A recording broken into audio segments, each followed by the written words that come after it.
Everything in the world's got 10%. You go to the store now, are you feeling the pain? No. Why not? Because there is no pain.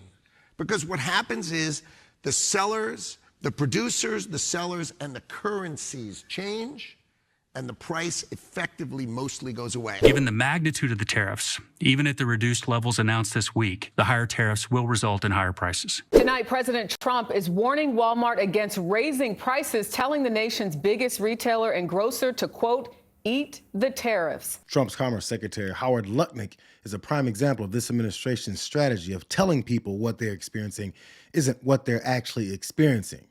It's literally the extent of their justification for everything they do. You know, what's the inflation rate in America? 2-odd%? Okay, 2-odd%. But seriously, for the month of May, every product in the world's got 10% on it right now, with no exceptions, no exclusions. That we have 25% on cars and that are coming in from out.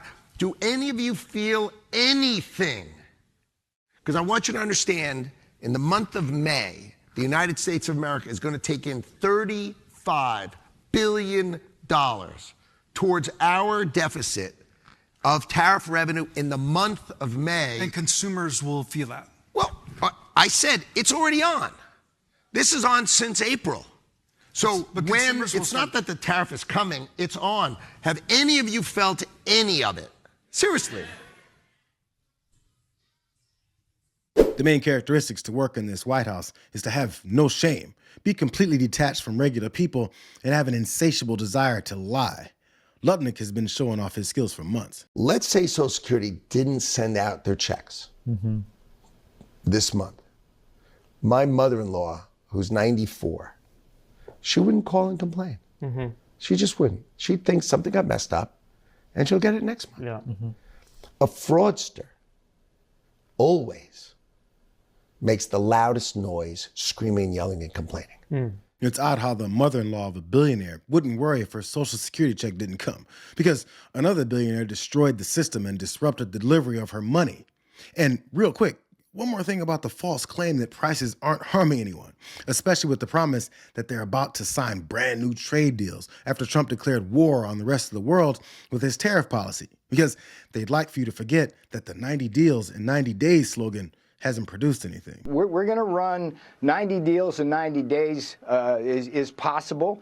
The boss is going to be the chief negotiator. Nothing's done without him looking very carefully at it. Kevin Hassett, who you had many times on your show, who's really, really good analytically. Where do we stand on trade deals?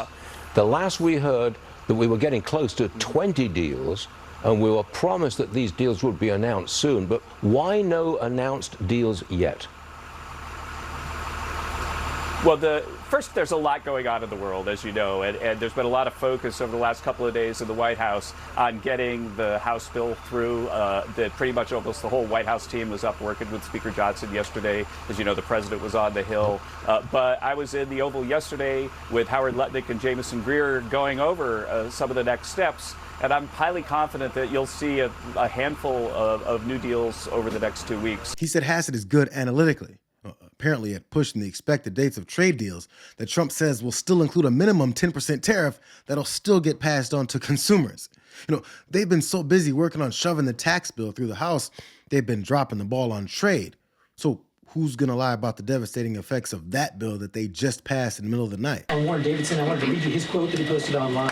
While I love many things in the bill, promising someone else will cut spending in the future does not cut spending. Deficits do matter, and this bill grows them. This bill saves $1.6 trillion for the American taxpayer.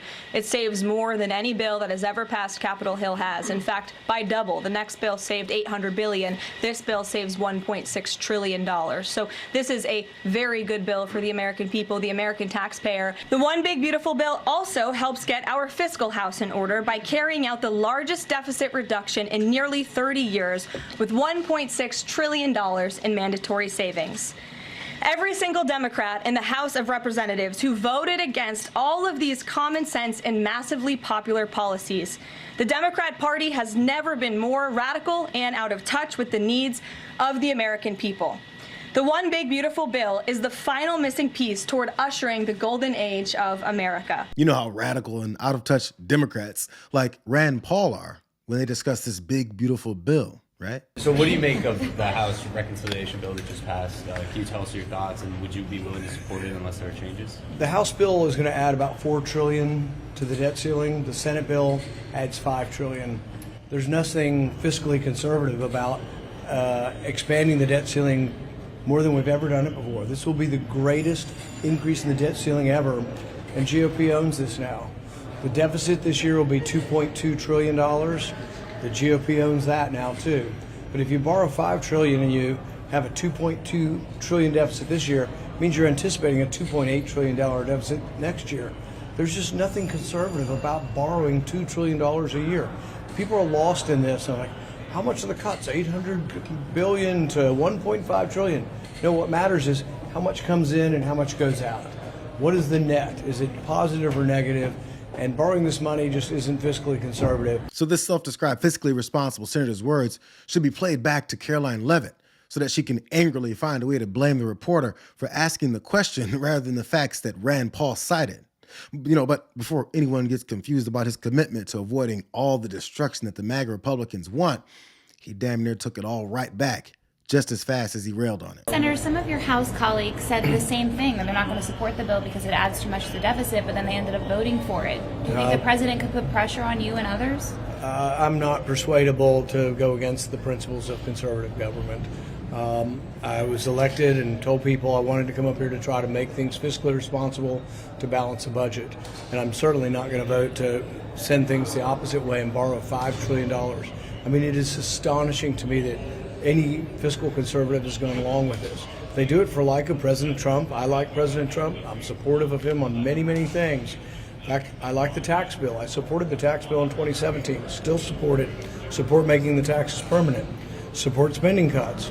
And would be persuaded to support even an imperfect bill, but I'm not voting to raise the debt ceiling $5 trillion because that's not fiscally responsible and that's not conservative. So he said he's not persuadable to go against the principles of conservative government. Then in the very next breath, voiced his support for Trump's 2017 tax bill becoming permanent, which would add $4 trillion to the deficit. He also supports their spending cuts, which harms the vast majority of regular taxpayers as their expenses continue to rise. So, bro, anyone that associates with this MAGA party has an undying desire to screw your entire life up, no matter how much they couch it in terms of being fiscally responsible, or having a commitment to the debt and deficit.